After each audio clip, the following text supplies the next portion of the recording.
Information processing is our sixth unit of this term. Children, now let us see what is scheduling. The process that involves deciding of the ordering of tasks and allocating of appropriate resources among the different type of possible tasks is called scheduling. A schedule consists of a list with a timeline with which possible tasks, events or activities are intended to take place or a sequence of is intended to take place. Children, now let us see a situation. Here is a program list of 2 days zonal level sports meet held on 15th November 2018 and 16th November 2018 at Bala School. To submit the annual report, prepare a schedule and make a table using the column heading given below. Children, it is given that serial number, date of the events, time of the events, name of the events, collections of photography. Programs held on 15th November 2018 are preparation of playground at 8 o'clock, inauguration 9 a.m., instructions given by teacher 9:15, registration for events 9:30, allotment report for team games 9:45, inauguration of sports event 10 o'clock, indoor games 11 o'clock, individual events 2:30 p.m. And children, it is given that the programs held on 16th November 2018, the previous day. Team events 10:30 a.m., prize distribution 4:30 p.m., closing ceremony 5:15 p.m., national anthem 6 p.m. Now children, let us form a schedule for the given informations. Here the columns are given: serial number, date of the events, time of the events, name of the events and collections of photography. And here you have to fill the serial numbers that the programs are totally 12. Date of events in the next column, time of the events. The programs held are given in the third column and name of the events are in the fourth column. Finally, the collections of photography should be there. Children, this process is known as scheduling. Now children, let us study about flow chart. A flow chart is a type of diagram that represents a workflow or process. A flow chart can also be defined as a diagrammatic representation of an algorithm, a step-by-step approach to solving a task. A flow chart is a pictorial representation and it gives an idea of instructions to perform a task or calculation. They are widely used in multiple fields to prepare a document, study, plan, improve and communicate often complex process clearly as it is easy to understand a diagram.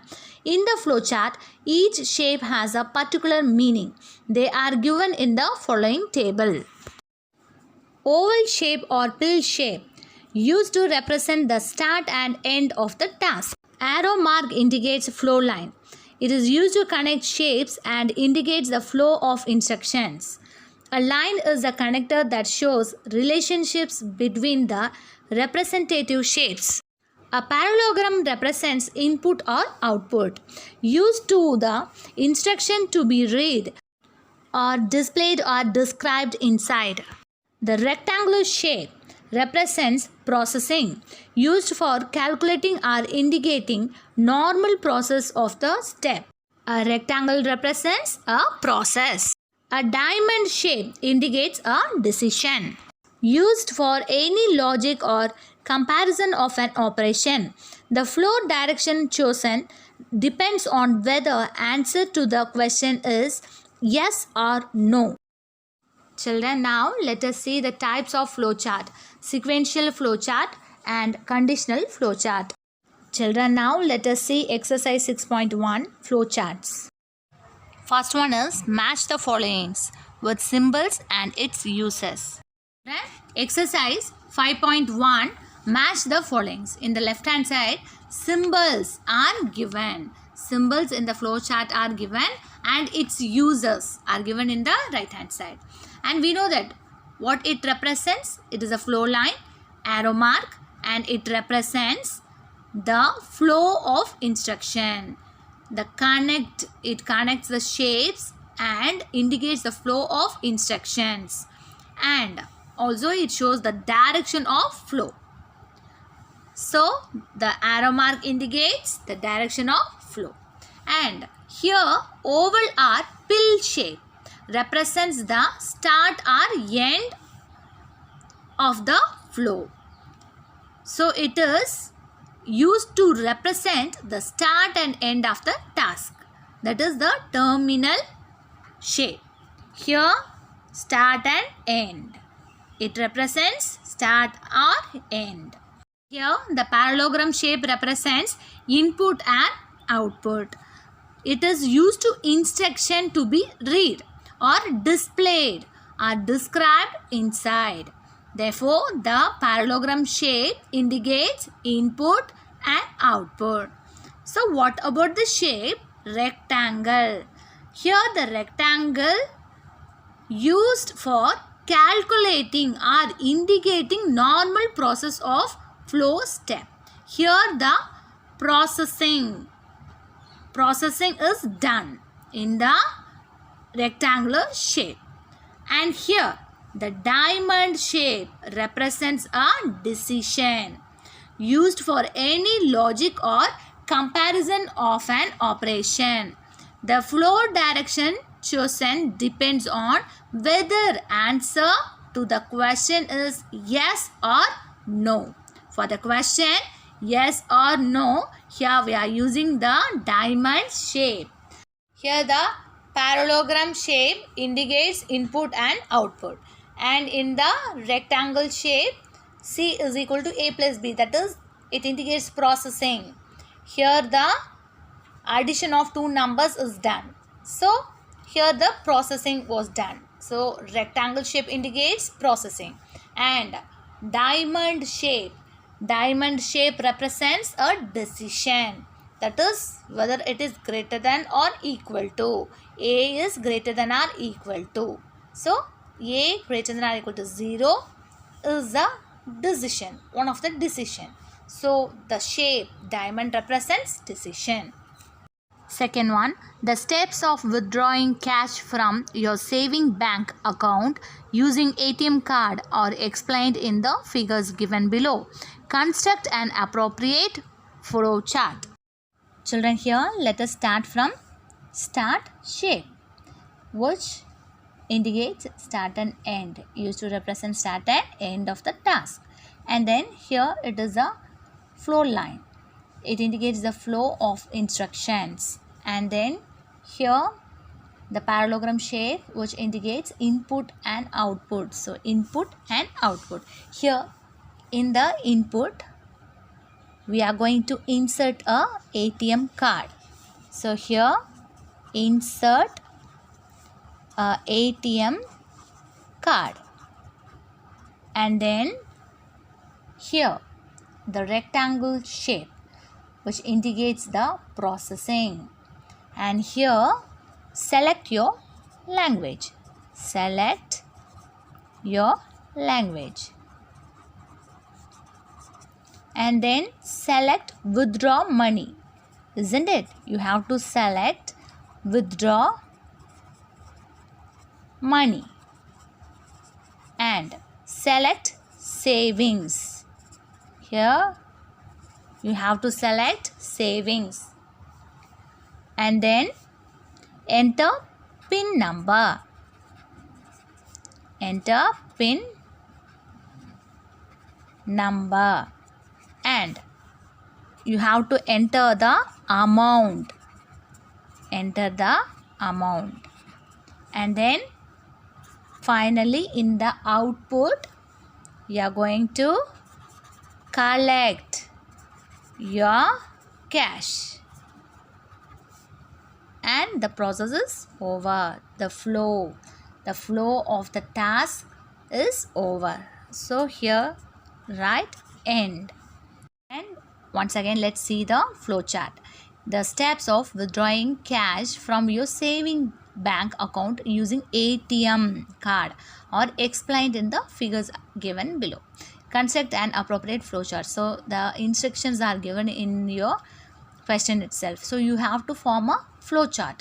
That is, for in the first you have to put start and end shapes, and then the parallelogram shape which indicates input and output. Here the input is you are going to insert a ATM card, and output you will get your cash. And here in the rectangular shapes, the processing, that is the calculating or indicating normal process of flow steps, will be done here. That is, select your language, select withdraw money, select savings, enter a PIN number, enter the amount. After that you will collect your cash in output, and then the flow chart is over. Complete the direction of the flow chart using arrows for the flow chart explaining the traffic rule given below. Here look at the flow chart. It is incomplete. So we are going to complete the flow chart by putting the flow line, that is the arrow mark which indicates the direction, flow of instructions. Children, everybody knows the traffic rules. That is, the red light indicates stop, yellow indicates wait, and green light indicates go. So here let us start, and input is signal. If the signal is in red color, so that is the light is red, we have to print stop. Otherwise no. Put the flow line and write no. And here the decision, the diamond shape represents the decision. Here if it is yellow in color, the signal is yellow in color, you have to print wait, or else you have to print go. Children, listen carefully. The signal is red, you have to print stop. Otherwise go to signal yellow. So if it is yellow in color, print wait, or else directly print go. There is no choices. So print go. Finally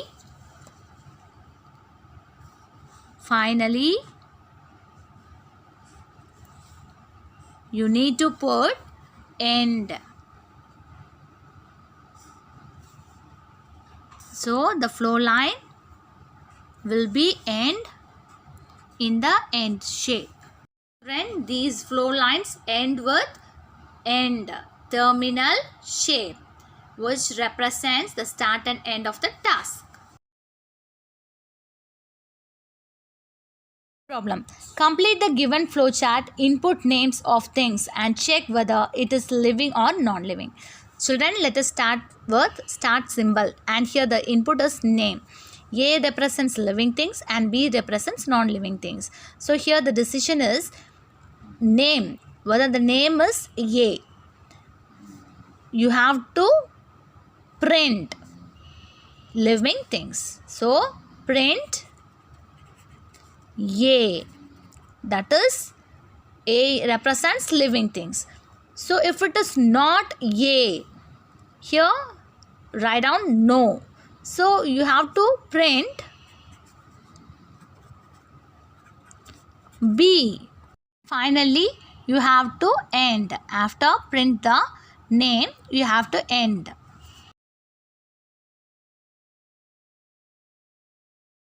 Complete the given flowchart. The first one is fill in the flowchart to print the average mark by giving your first term or second term marks as inputs. So children, here let us start with start symbol, and here the input is Tamil, English, Maths, Science, Social Science. Marks.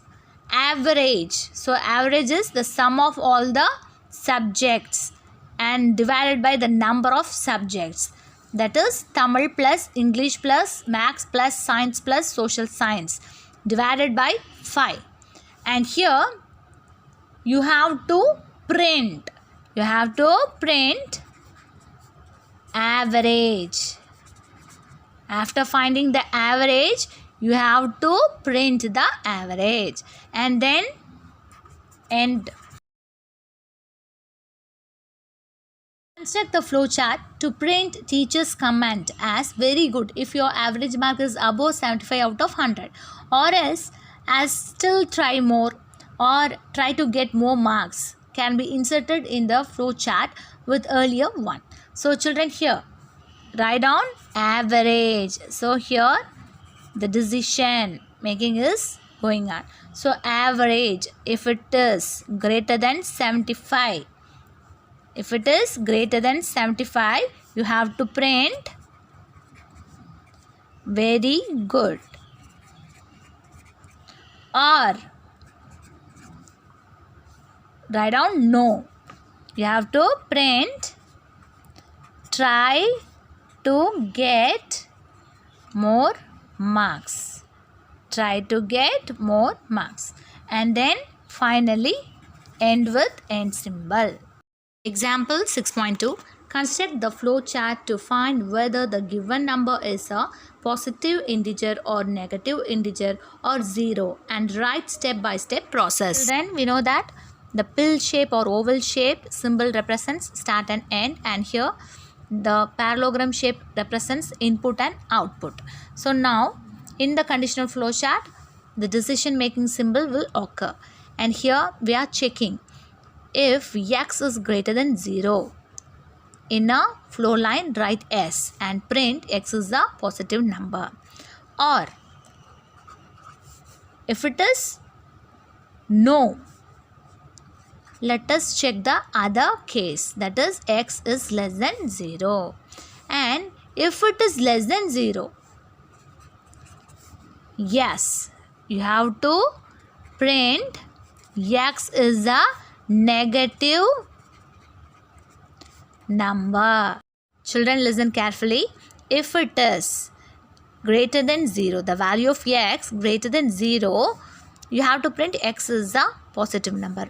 Or you have to check the next case, that is x less than 0. If it is less than 0, you have to print x is a negative number. Or no, directly print x is equal to 0. Now finally, after printing the number x, the integer x, you have to end the flow chart. Let us see the step-by-step process. First, write down start and then assign the value of x and check x greater than 0. If yes, print x is positive number. Check again. If it is no, check again, and the case is x less than 0. If it is less than 0, print x is a negative number. If it is not a negative number, directly it will be a 0. So that is print x is equal to 0. And finally, after printing the value x, you have to end the flow chart. Now let us see example 6.3 problem. Children, now let us construct a flow chart to explain the process of finding the greatest number among the given three natural numbers, and write step-by-step process. So here in this question, we are asked to find the greatest of the given three numbers. So let us start with start symbol. Start the flow by the start symbol. And then what is our input? The three numbers. Let A, B, C are the three numbers. A greater than B. Here, if it is greater than B, yes, you have to compare A with C. Again, if it is greater than C, you can print A. Or else, if A is not greater than B, check the other number B, whether it is greater than C or not. If it is greater than C, you have to print B. Or if it is not greater than C, directly you have to print C. That is, C will be the greater number, and in this case A will be the greater number, and in this case B will be the greatest number among the three given numbers. End the flow. Once again, I'll repeat it. So in this question, we are asked to find the greatest of three given numbers. For that, first we have to assign the values of A and B and C, and then check whether A is greater than B. If it is greater than B, you have to check A with C. Again, if it is greater than C, print A. Thus, the value A will be the greatest of the given three numbers. And here, if it is not greater than B, you have to check B greater than C or not. If it is greater than C, and obviously print B, and B will be the greatest of the given three numbers. And no, if it is not greater than C, yes, you have to print C as the greatest number of the given three numbers. After printing the value, you have to end the flow chart with the end symbol. Children, try out the following activities.